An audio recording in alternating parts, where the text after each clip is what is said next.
Okay, so yeah, we'll spend some time going through the stock market returns case study, but instead of going through it line by line, trying to explain what's happening in the code, maybe I'll just give a brief, kind of a high-level overview of some of the ideas and strategies that went into it, and use that as kind of well, I guess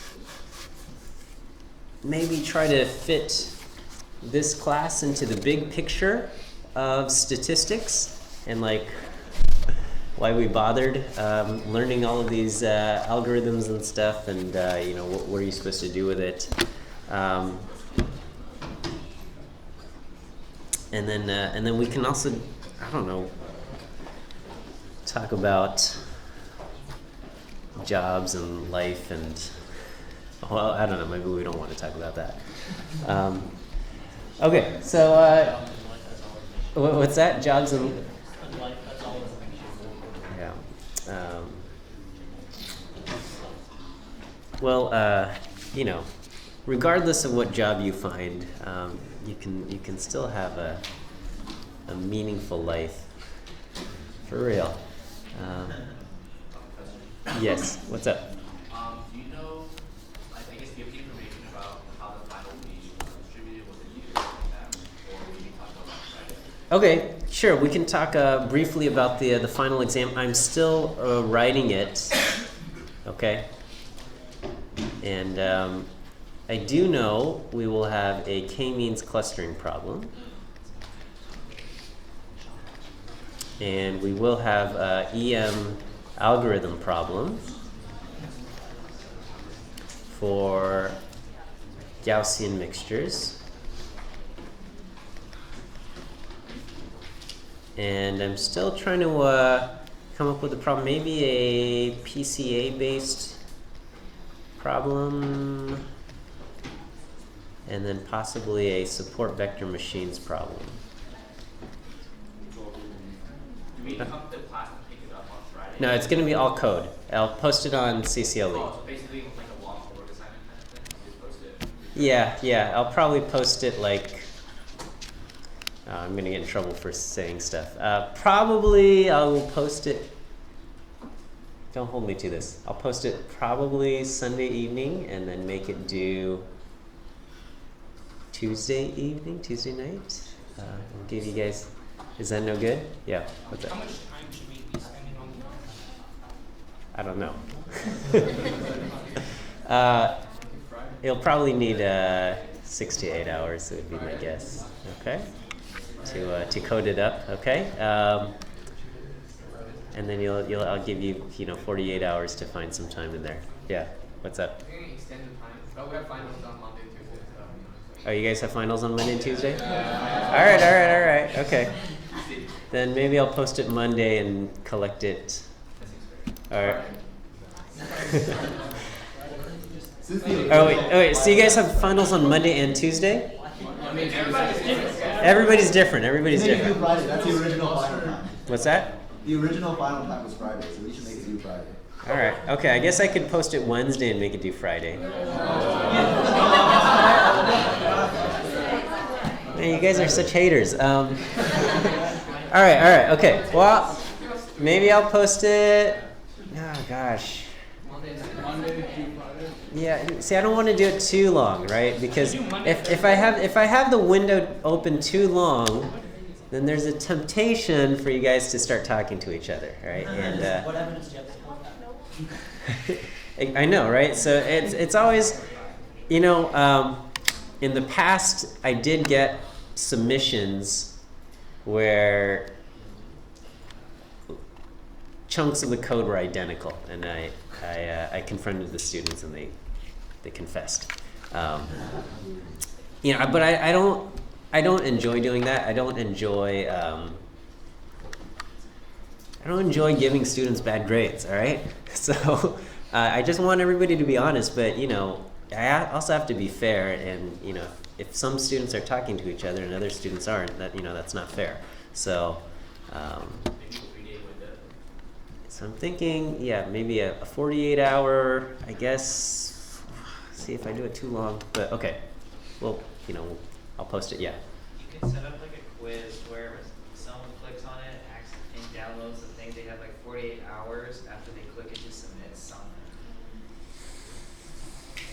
But it doesn't solve the problem of people, like one student is the sacrificial lamb, opens it early, and then, I know how, I understand how some of this stuff works, Okay, yeah, Joseph. You can make like slightly different versions so you can't exactly. That is a pain in the ass to do as a teacher, to have different versions that are, Make a TA. You read the?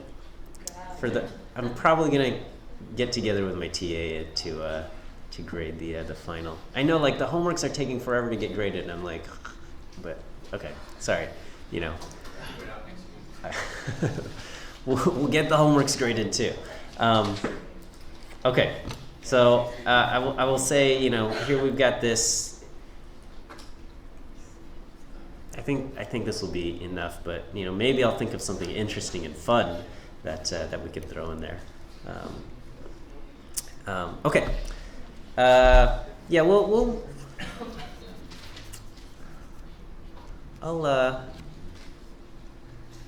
I'll leave the piazza open during the final, okay? And just don't post your code, and then if something is.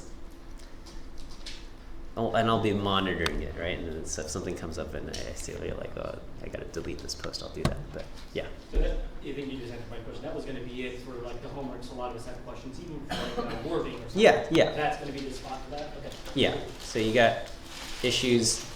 I try to make things clear, but things are always unclear. So I'll have the piazza and I'll respond to that. Yeah. It'll probably go Monday, Wednesday. Released on Monday, collected on Wednesday. Something that'll probably be my target. Yeah. Okay. All right. So anyway, 102B. This was okay. So the course is called Matrix Computation and Optimization, and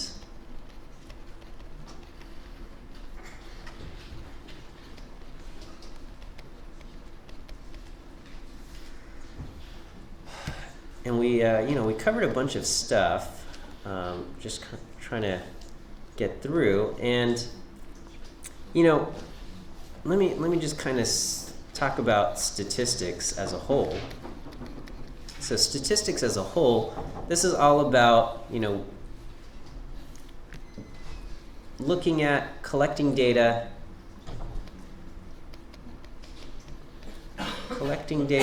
or analyzing data, and then trying to try to gain insight from data. Right?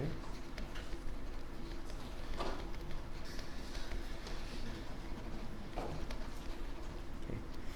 And at UCLA we've kind of created 3 tracks, right? We've got the 100 series, the 101 series, and the 102 series. Okay? And the 100 series is supposed to take you through the mathematical foundations.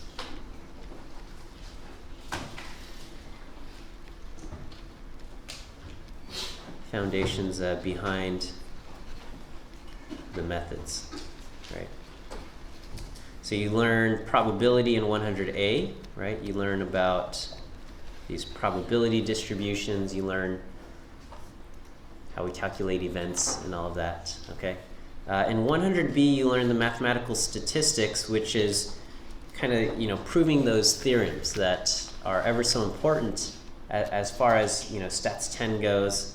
You prove theorems to show that, when we say, we're going to approximate this thing with a normal distribution, like that we're allowed to do that. And it's not that we're just saying, hey, the normal that makes life easy, so we're going to do this. But mathematically, it's allowed, right? That's the point of this. And you know, and there's still research being done in this area to see, you know, are these new techniques, you know, if we come up with these techniques, is it mathematically sound to do it like this, right?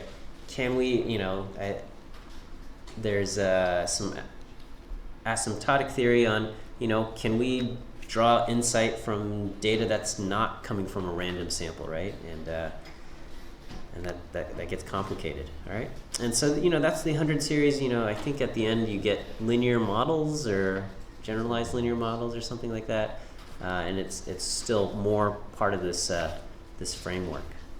Okay. 101. This used to be the big side on kind of more of the classical side. Okay, and this is kind of your data analysis track.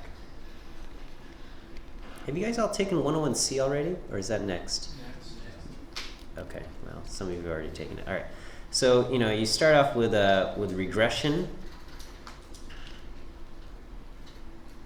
and that's like your bread and butter in terms of you got a numeric outcome and you're trying to create a model to explain where these numeric variables are coming from, right?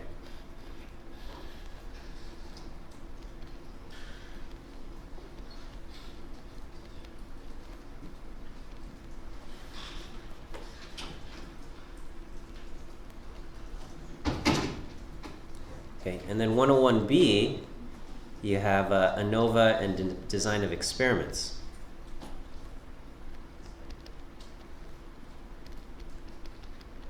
All right. And this,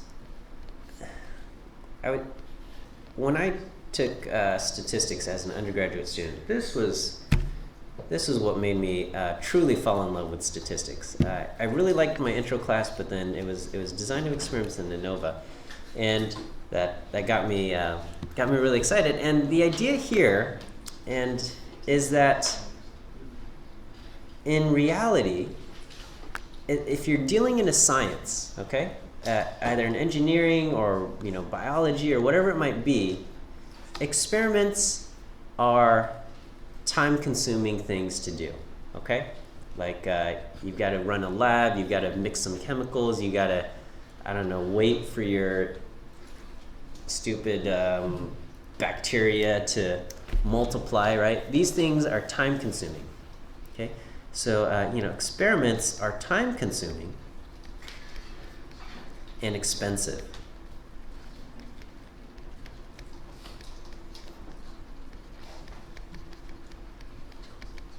Okay, and so there's no worse feeling than to spend weeks or months doing an experiment to collect data, only to find out that the data you've produced either has a flaw in it and is not useful, or you spent a lot of time generating redundant data that was unnecessary. Okay, and so ANOVA and design of experiments. This is all about trying to make your experiment and your data collection as optimal as possible, so you don't get unnecessary replicates, but you also collected enough data across different levels of things so that you can do a proper analysis, right? So we are trying to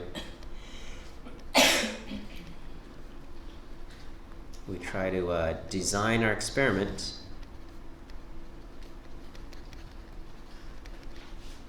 so we don't waste, so we do not waste time, okay? Time and energy, okay. So that's 101B, and then 101C, it's going to be kind of a survey of data mining techniques, and there will be a decent amount of crossover with this class.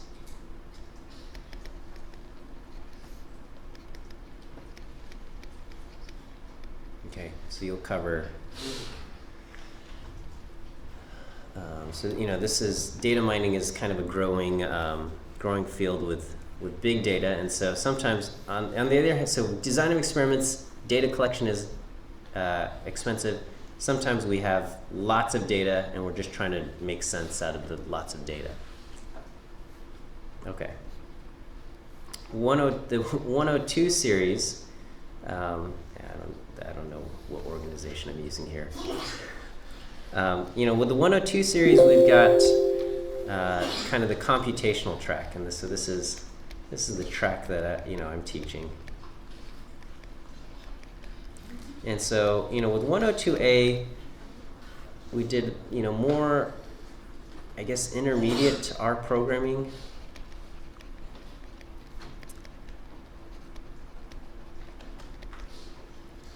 And really kind of the introduction of computational statistics with randomization tests and bootstrap.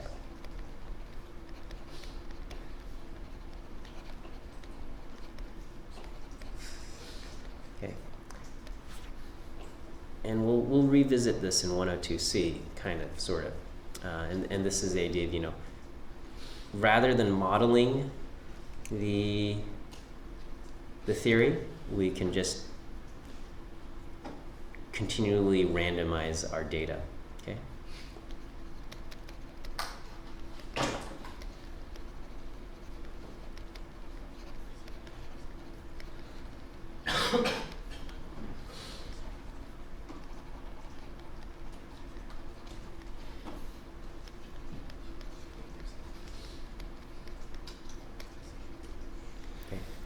And then we have this class, 102B. All right. And this is about trying to find the right kind of structure in our data. Okay, so finding the right model or structure in our data.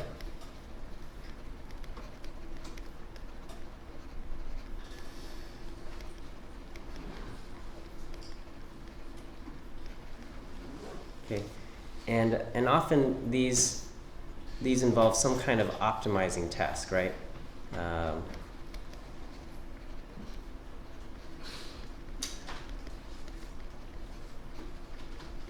Optimizing being either to minimize or maximize some function, right?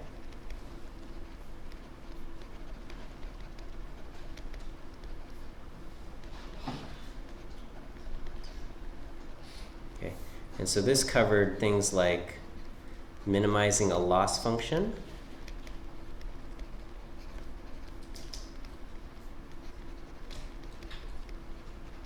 okay, and that we looked at least squares regression. Okay, but minimizing the loss function can also be used for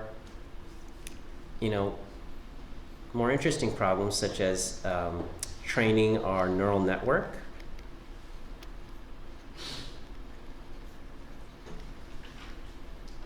Okay, these are both minimizing a loss function, and we looked at a few optimization algorithms such as gradient descent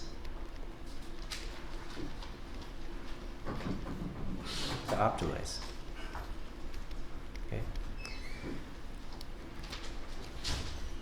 There's other algorithms that we may or may not have covered. There's the Nelder-Mead algorithm. There's coordinate descent, and these are just different ways to arrive at a optimal solution, right? So one is minimizing the loss function. The other is maximizing a likelihood.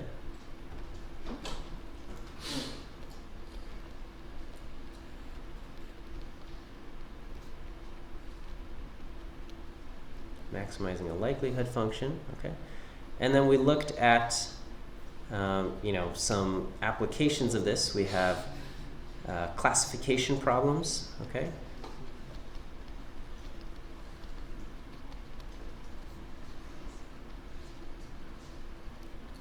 Okay, and this is, we try to optimize the correct classifications. We've done this via, the naive Bayes, or with support vector machines, we're trying to maximize the margin of that, maximize the margin. And then we also have some clustering problems, classification problems, and then we have clustering problems. And in clustering problems, also, the ideas are similar as far as minimizing or maximizing. With the EM algorithm, you're trying to maximize the likelihood, but it's an iterative process where you update your estimates, your expectations, and then you maximize. Or you, with k-means, it's a simpler algorithm that does a little bit more of a deterministic thing. Okay, but these are all applications of finding structure in our data with an optimizing task, and we take advantage of the computer's ability to do iterative processes that would otherwise be very time-consuming for us to do by hand, right? Like if you had to do any kind of iterative process by hand, it would be a nightmare. And so this falls under the computational track. Okay, and then in next quarter in 102C, we'll look at Monte Carlo methods.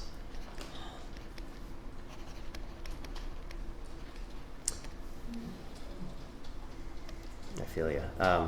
So as far as Monte Carlo methods go, again, the idea here is we're going to use the computer's ability to generate thousands of random numbers to get estimates, right? So as Monte Carlo methods, kind of the classic problem is estimating an integral based on random numbers, okay? But the idea here is, we have some complicated model that we cannot solve mathematically.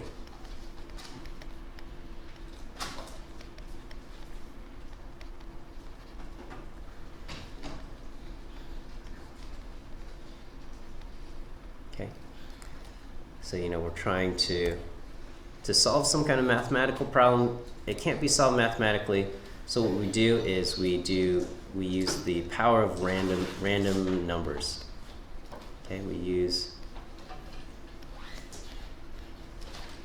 random numbers to get an idea of our estimate. Okay.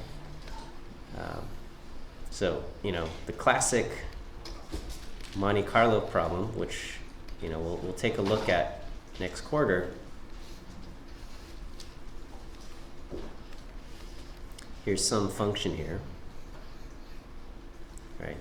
And we want to get, what is the integral? Okay, what is the area under the curve here?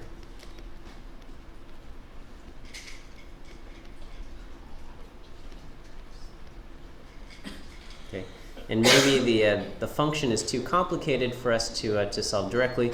So what we do is we throw darts. Okay, effectively, we throw darts at this thing, and we see how many of our darts end up below the curve versus outside of the curve. Okay, and then we can get an idea of kind of how much of this space is covered by the function. Okay. And this doesn't sound exciting, but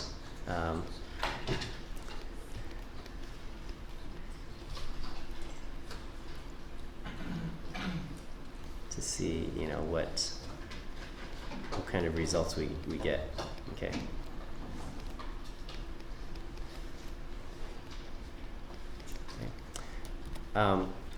But so that that's your classic Monte Carlo problem. Pretty much effectively all simulation can be is a form of Monte Carlo.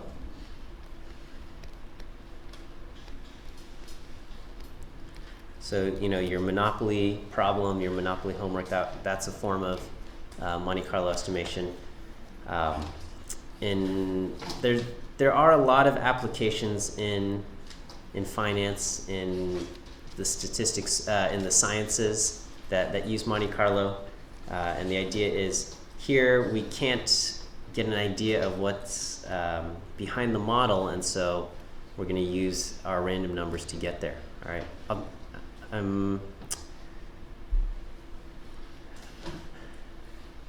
It's going to be my first time teaching 102C, and so I've inherited some notes from other people who've taught the course. I don't know. I'm probably going to change a few things, and so we'll see what happens. I hope it's going to be interesting for you guys. I'm just trying to find things that are interesting to me as far as Monte Carlo applications go. So we have that. Okay, let's just flip through kind of this stock market returns application of some of these problems that we've not some of these problems, but that make use of some of the. Sorry, I can't talk and look at things on my computer at the same time. That make use of some of the methods that we've learned. Okay, and so as far as the what this thing does is, as far as thinking about the stock market returns, what we're hoping for, what we want is we want a way to decide when to buy or sell.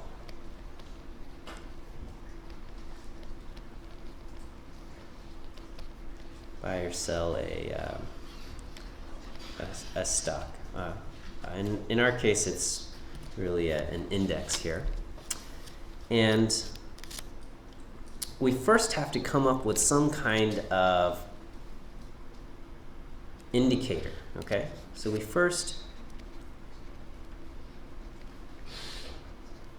have to come up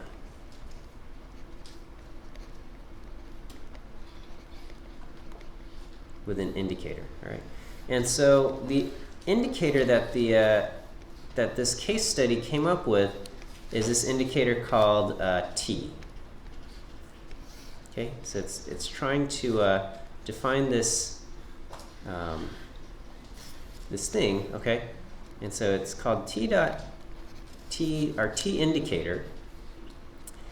And this is kind of like what happens the next 10 days, right? It's kind of like a value that summarizes the movement of the market for the next 10 days.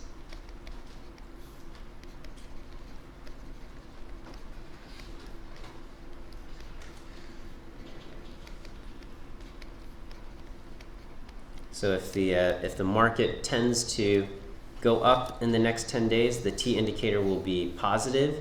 If the market tends to go down in the next following 10 days, the T indicator is negative. So what we see here is that, in this stretch from here to here, the market goes up, and so right at this point, right before that upward movement happens, the T indicator is positive, okay?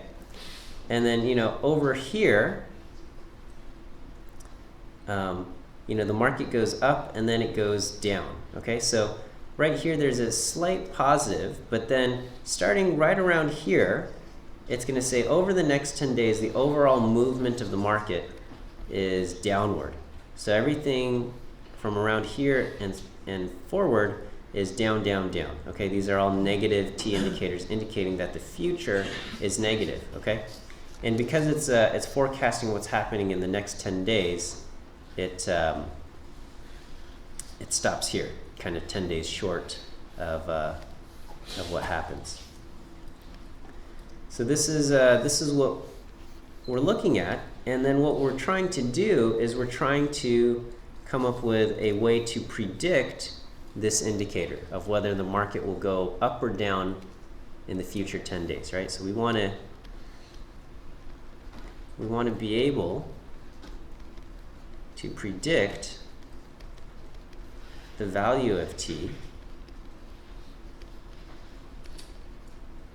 based on the past behavior of the market.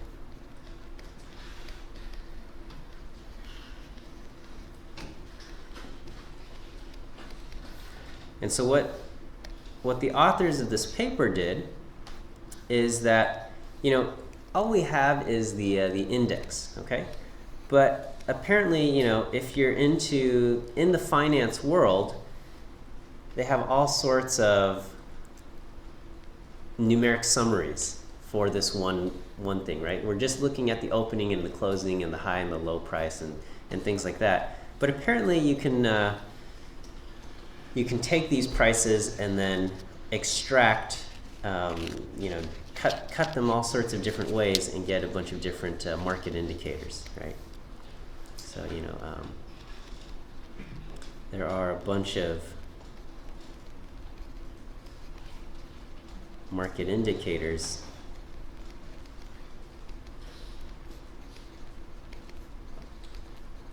that can be calculated based off of the price.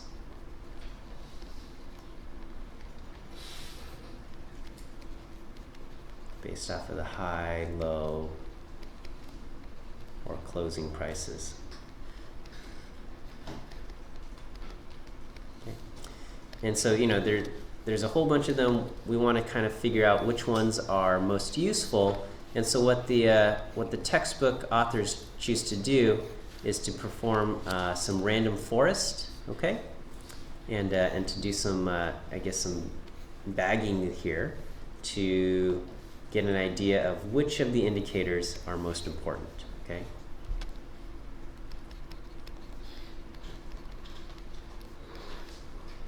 Author uses random forest to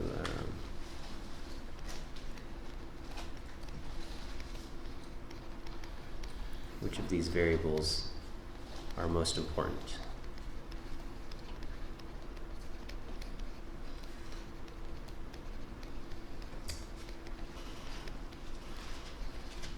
Okay. And so, kind of the way this importance feature works is, does the decision tree, does it lose its ability if you remove one of these variables, okay? And if removing the variable reduces the effectiveness of the decision tree, then we say that variable is important. And so, I know we didn't cover decision trees in this course, but if you're curious about decision trees, well, there's plenty of so decision trees are covered in. You can look at rpart as a package, so you can look up library rpart, and then what this library that they use here, I think, is random forest. Okay. So a single decision tree can be found using rpart, and then the random forest, there's just a package random forest.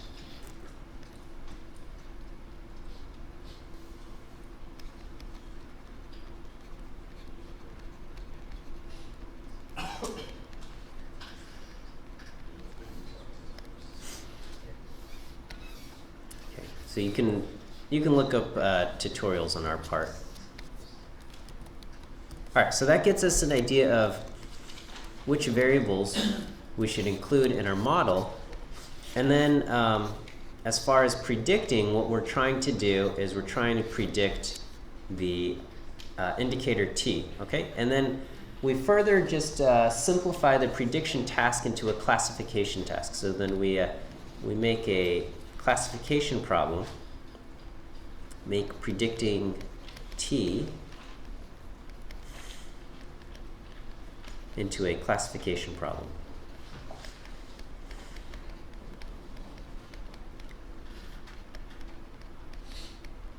And the classification problem is we're going to have three outcomes. We're going to have either buy, hold, or sell. Okay. Or sell, hold, and buy. So we've got three classes. And then, and to evaluate our performance, we the textbook offers some ways to talk about evaluating performance. Okay. And we use what's it called? Recall and precision. We use precision and recall. These measures precision and recall to evaluate our decisions. Okay. And this is I think this is a good insight here. Okay, because a lot of times when you look at the market overall and you just look at a 10-day span, there aren't very often huge swings where for 10 days it keeps going straight up or for 10 days it keeps going straight down. Okay, a lot of times there's kind of it's wiggly during those 10 days. And so kind of the safest is to just say hold. All right, and if we only looked at whether we should hold or not, oftentimes our best, the quote, if we just use like a root mean square error or something, these are going to favor, safer decision making, which is just going to be like hold all the time. Okay, it would be like if your task was to predict the weather in Southern California. Okay, it's probably easiest to just say sunny. Okay, and you don't even need an algorithm. You just what's the weather today, and you just flip it up and it says I predict sunny. Okay, and most of the time you're going to be right in Southern California. Okay, but the reason why we pay attention to the weatherman or weather forecaster is because we want to know, is it going to rain? And so because the rare events are the things that kind of decide whether it was good or bad, we're going to pay closer attention to, did the thing tell us to buy when we were supposed to buy or sell when we were supposed to sell? And so precision and recall, and you can kind of look at how these things are calculated, kind of emphasize the rare events over just the general day-to-day. Okay, so precision and recall to evaluate our decisions. These emphasize the rare events of buy and sell, and those decisions, rather than just the safe being the safe. Okay, and then as you flip through all of this stuff, so they discuss all of this about how to set the training versus the testing data. Okay, and they there's this idea of a regime shift. Okay, so specific to this problem, or I should say specific to time series problems, is thinking about a, quote, regime shift. And this is the idea that, in a certain period of time, a certain model works well, but later on, in a later period of time, the model changes. So one model doesn't work well across all periods. And so, they discuss, several ideas of, here I can just look at the training data as being like years 0 through 25, and the testing data could be years 26 through 35 or something like that. We could also have a sliding window of what's our training data versus what's our testing data. Okay, and we shift our training data thing, and then we also have a growing window where the training data keeps growing with time to kind of indicate different possible models if there's a regime shift, okay? And I would say this is,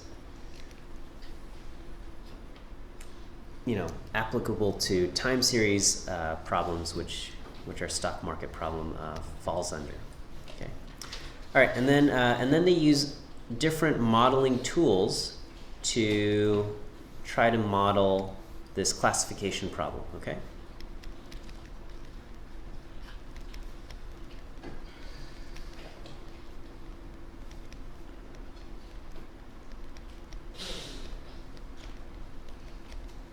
And so they covered the use of the artificial neural network, which we covered in our class. We also look at the use of a support vector machines. Okay, and they use kernelized support vector machines. Okay, they use also multivariate adaptive regression splines. Okay, this is called Mars multivariate adaptive regression splines.